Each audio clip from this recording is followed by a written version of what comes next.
But you know, September is also the anniversary of another extraordinary moment in Arlington history, when our hearts and minds took flight. It's time for another trip through our back pages.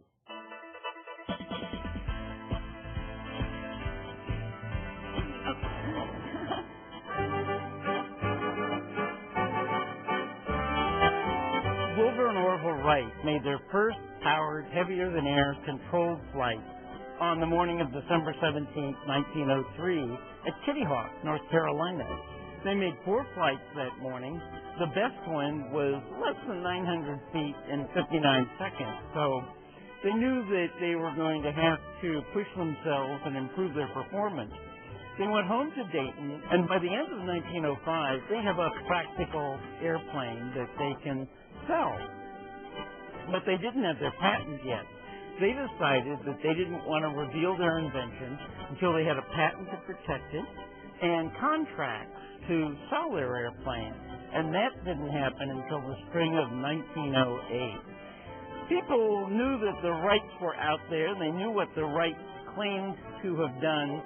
But again, the Wrights had stayed on the ground between 1905 and 1908. And people did ask themselves, well, you know, if these guys can fly, why aren't they doing it?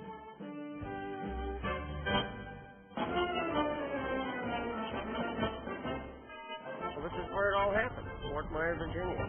Orville made those flights in 1908 and really stunned everybody. Yeah, just imagine just 5 years from that first flight at Kitty Hawk, where only 5 people saw them fly, and now the whole world got to see them fly right here. Well, it was a long road for them. They had tried so hard to get anybody interested in what they were doing and believed that they could fly, but they didn't want to tell anybody. They were keeping everything under wraps because they were really getting closer and closer. Other people had pieces of the puzzle, a nice wing design or a nice engine design or some ideas about control or balance, but nobody had worked it all out and put it all together. The Wrights were the only ones who had all the pieces of the puzzle together. They knew it. Well, Wilbur first wrote to his congressman talking about their 04 flights, that they were well on the way to developing a machine. And the congressman passed it on to the Department of War, and the Wrights got a letter back saying, you know, unless you can prove that your airplane actually can go in horizontal flight, we're not interested. Well, that was true with all the customer letters that they wrote. People wanted to know, wanted to see the airplane. They wanted to be able to find out how it worked. And once somebody saw the airplane fly, the cat would really be out of the bag. Well, Orville got here just about the time of his birthday, August the 19th, August the 20th. He really stunned the world with that very first flight when he took off and just circled the field. Yeah, it was a short flight, but already they could see that he had complete control of the airplane. Within 6 days, by September the 9th, he had broken the world record and flown well over an hour. He was absolutely mastering the machine, and the crowds were growing, the headlines were blaring. Even his own brother, who had flown a month before in August in Le Mans, was saying, Orville, your flights are a sensation here in Europe, and America must be nearly wild. So things were just going swimmingly. President Taft came out to watch them fly, and huge crowds showed up. And then in mid-September, September 17th, 1908, Orville, who had to demonstrate that he could carry passengers, was flying with Lieutenant Thomas Eflon Selfridge. They were at about 150 feet in the air when one of his propellers broke and they crashed. Orville's hip was broken. Tom Selfridge was killed.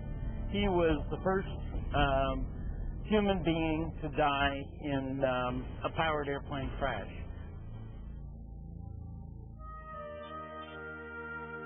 The Army, recognizing how successful Orville had been up to that point, said to the brothers it was an accident, you couldn't help it. Come back when you're ready and finish the demonstration. And the brothers did that. And in October of 1909, the Army signed on the dotted line and bought the world's first military airplane, the airplane that's up here, the 1909 Wright military flyer. Can't be overstated really how important what happened here was at this post on this field. by the time the Wrights left here in 1909, the world was a different place. People had spent millennia saying, if God had wanted us to fly, he would have given us wings.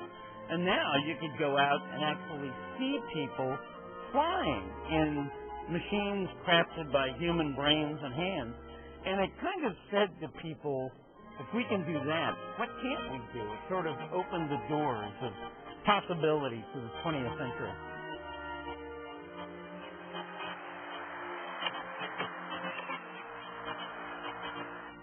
If you missed the celebration at Fort Myer on September 6th, you can still see the 1908 Wright Brothers flyer when it moves to Stephen A. Udvar-Hazy Museum. You can also see the original 1909 flyer and much, much more at the National Air and Space Museum on the Mall. We're really fortunate to have so much great history in this area, so get out there and explore.